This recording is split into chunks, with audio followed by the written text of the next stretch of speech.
L'Union européenne prévoit d'allouer une enveloppe de 210 millions d'euros pour aider la Mauritanie à réduire le nombre de migrants transitant par son territoire en direction des îles Canaries. C'est ce qu'ont annoncé conjointement le 8 février 2024 à Nouakchott la présidente de la Commission européenne Ursula von der Leyen et le Premier ministre espagnol Pedro Sánchez au cours d'une cérémonie en présence du président mauritanien Mohamed Ould El Ghazouani. La Mauritanie paie un lourd tribut autant à la prise en charge des flux migratoires induits par la situation sécuritaire aussi délicate que sensible dans la sous-région qu'à la lutte contre l'immigration irrégulière dans laquelle nous nous sommes résolument engagés en partenariat avec le Royaume d'Espagne et l'Union européenne. Bien que la Mauritanie ne partage pas de frontières avec l'Union européenne, un nombre important de demandeurs d'asile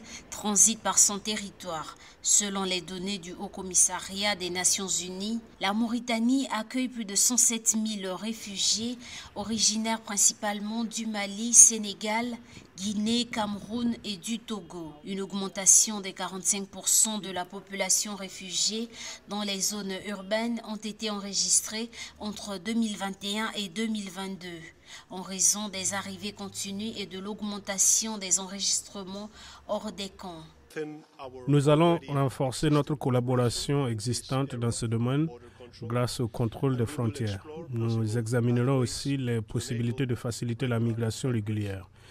En ce sens, nos gouvernements discutent pour promouvoir des programmes de migration circulaire qui ont déjà fonctionné dans d'autres pays.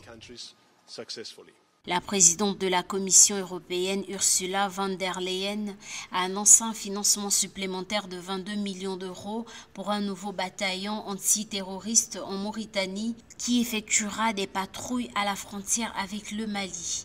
Le financement profitera également à d'autres domaines tels que l'hydrogène, la connectivité ou encore l'emploi des jeunes.